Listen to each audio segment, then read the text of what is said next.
আসসালামু আলাইকুম। বাংলা সংবাদে সবাইকে স্বাগত জানাচ্ছি। আমি চিন্তিয়া হক। শুরুতেই সংবাদ শিরোনাম। নাটোরে বিএনপির দুই গ্রুপের সংঘর্ষে গুলিবিদ্ধ সহ আহত 10। এদিকে জুলাই গণ অভ্যুত্থানের শহীদদের সম্মান জানাতে প্রস্তুত সরকার। জানাবো ভালো নির্বাচনের পরে ভালো সরকার দেখতে চাই বলছেন জিএম কাদের। দেশের মানুষের ইচ্ছার প্রতিফলন হবে নির্বাচিত সংসদে বলছেন আমির খুসরো। এবং সর্বশেষ জানাবো অভ্যুত্থান বিরোধী ষড়যন্ত্র ঐক্যবদ্ধভাবে মোকাবেলা করতে হবে বলছে ইসলামী আন্দোলন বাংলাদেশ। দর্শক শুনছিলেন সংবাদ শিরোনাম, এবারে বিস্তারিত। নাটোরে বিএনপির দুই গ্রুপের সংঘর্ষে গুলিবিদ্ধ সহ আহত 10।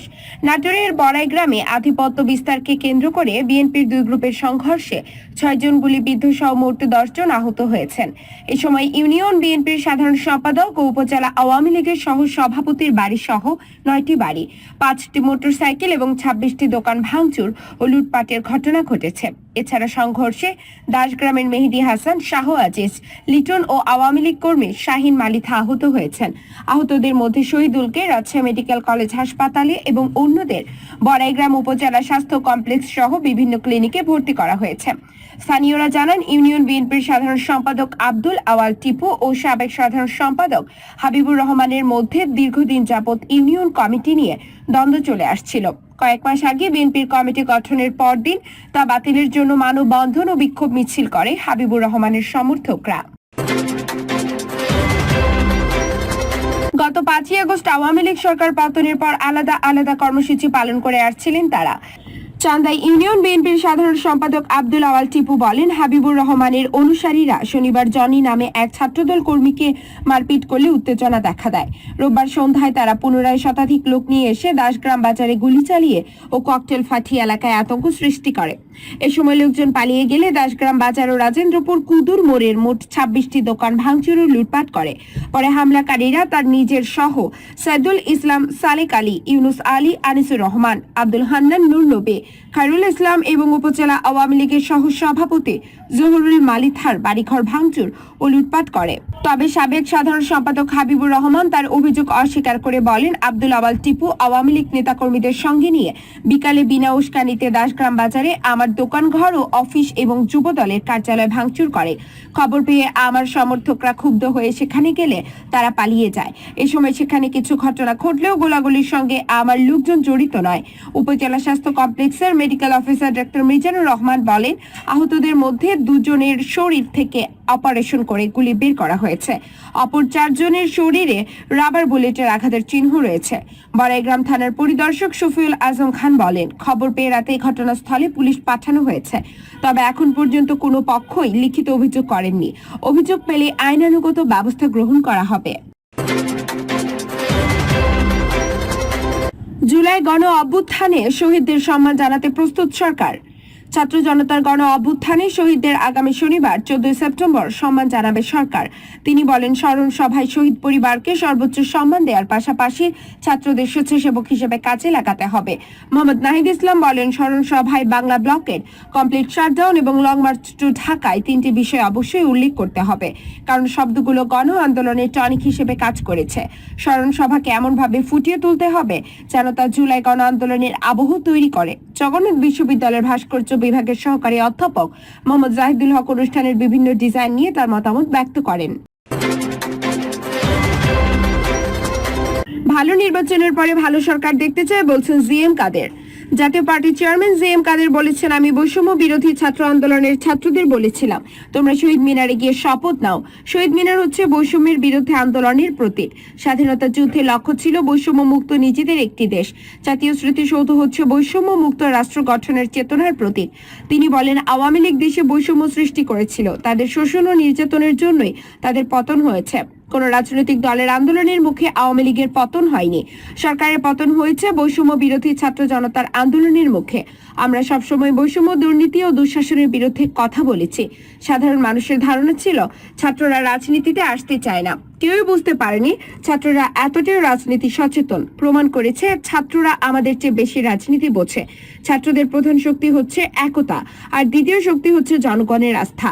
ছাত্রদের প্রতি জনগণের আস্থা ছিল, তারা দেশের জন্যই আন্দোলন করেছে। সেজন্যই ছাত্রদের ঐক্য ধরে রাখতে হবে এবং ক্ষমতা ও লোভ লালসার বাইরে থাকতে হবে। আওয়ামী লীগ সরকারের দুর্নীতি, টাকা পাচার, বৈষম্যের মাধ্যমে জাতিকে বিভাজন করার বিরোধিতা করে আমরা সবসময় কথা বলেছি। সংসদে আমি শেখ হাসিনার সামনেও আওয়ামী লীগের দুর্নীতি, দুঃশাসনের বিরুদ্ধে কথা বলেছি। তিনি বলেন আওয়ামী লীগ আমাদের দলকে নষ্ট করতে চেয়েছে, একই সঙ্গে আমাদের রাজনীতি করতেও বাধা দিয়েছে।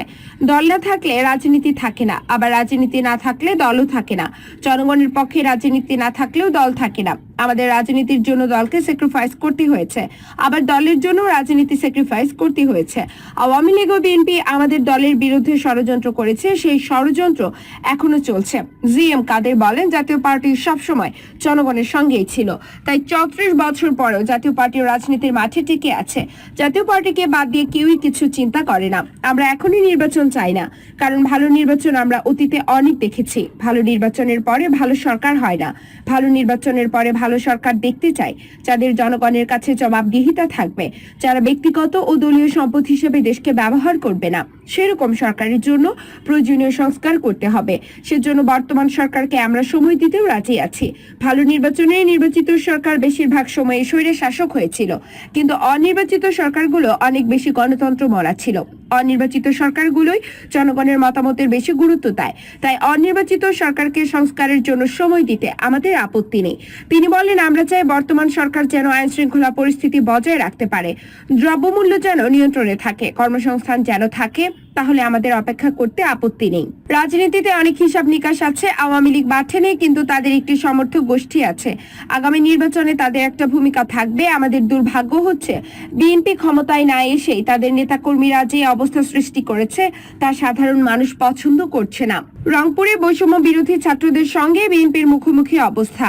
কেউ দখলবাজি শুরু করলে ছাত্ররা তার প্রতিবাদ করছে। শেষ পর্যন্ত জনগণ কার পক্ষে থাকবে তা এখনো নিশ্চিত নয়। তিনি বলেন জাতীয় ছাত্র সমাজকে আরো সংগঠিত হতে হবে, ছাত্র রাজনীতি করতে হবে সুশৃঙ্খল ভাবে। বর্তমানে দেশে বিশৃঙ্খলা আছে, এটা চলতেই থাকলে জনগণ এই সরকারের উপর বিরক্ত হয়ে উঠবে। আবেগ ও জীবন দিয়ে দেশ রক্ষা করা যায়, কিন্তু দেশ চালানো যায় না। দেশ চালাতে জ্ঞান, দক্ষতা ও অভিজ্ঞতা দরকার হবে। এককভাবে ছাত্ররা দেশ রক্ষা করতে পেরেছে, কিন্তু এককভাবে ছাত্ররা দেশ চালাতে পারবে না। দেশের মানুষের ইচ্ছার প্রতিফলন হবে নির্বাচিত সংসদে, বলছেন আমির খুসরো। যত তাড়াতাড়ি গণতান্ত্রিক সরকার আসবে ততই দেশের জন্য মঙ্গল হবে বলে মন্তব্য করেছেন বিএনপির জাতীয় স্থায়ী কমিটির সদস্য আমির খুসরো মাহমুদ চৌধুরী। তিনি বলেন দেশের মানুষের ইচ্ছার প্রতিফলন হবে তাদের নির্বাচিত সরকারের সংসদের মাধ্যমে, যারা জনগণের কাছে দায়বদ্ধ থাকবে। আমির খুসরো বলেন বিগত দিনে লাখো লাখো মানুষকে মিথ্যা মামলা দেওয়া হয়েছিল, অনেকে গুম হয়েছেন, খুন হয়েছেন, বাড়িঘর ছাড়া হয়েছেন। এমন কোন নেতা কর্মী নেই যে নির্যাতনের শিকার হননি। গণতান্ত্রিক অর্ডার ফিরিয়ে আনা হলে মানুষের কথা মতো বাংলাদেশ চলবে। যুগপৎ আন্দোলনের সঙ্গী 4টি দলের সঙ্গে আজ বৈঠক হয়েছে উল্লেখ করে আমির খুসরো বলেন দ্বিতীয়বার স্বাধীন হওয়ায় দেশ কিভাবে এগিয়ে নিয়ে যাওয়া যায় সে ব্যাপারে আলোচনা হয়েছে। বিশেষ করে বাংলাদেশের মানুষের শেখ হাসিনা পালানোর পরে মনোজগতে যে পরিবর্তন হয়েছে, নতুন বাংলাদেশে যে প্রত্যাশা তৈরি হয়েছে তা নিয়ে আলোচনা হয়েছে। আগামীর বাংলাদেশে গঠনে আমাদের ঘোষিত 31 দফা নিয়ে আলোচনা হয়েছে। অনেক মানুষের প্রাণের বিনিময়ে আজকের অন্তর্বর্তী সরকার উল্লেখ করে সাবেক এই মন্ত্রী বলেন জনগণ সহ আমাদের সব রাজনৈতিক দলের আস্থা এই সরকারের উপর আছে। আশা করি বর্তমান সরকার সবার প্রত্যাশা পূরণ করতে সফল হবে। এজন্য অন্তর্বর্তীকালীন সরকারকে সব ধরনের সহযোগিতা দিয়ে যাচ্ছি। যতগুলো রাষ্ট্র সংস্কারের বিষয় আছে সেগুলো নিয়ে সহযোগিতা থাকবে। তিনি আরো বলেন 1 বছর আগে রাষ্ট্র সংস্কার মেরামতের জন্য বিএনপি 31 দফা দিয়েছি। রাষ্ট্র সংস্কারের জন্য সবার সঙ্গে আলোচনা করে 31 দফা ঠিক করা হয়েছিল। ইনশাআল্লাহ আগামী দিনে এটা বাস্তবায়ন করব। দর্শক, এই ছিল এই মুহূর্তে সর্বশেষ আপডেট সংবাদ। পরবর্তী আপডেট সংবাদ পেতে চ্যানেলটিকে সাবস্ক্রাইব করে বেল আইকনটি ক্লিক করে আমাদের পাশেই থাকুন। ধন্যবাদ।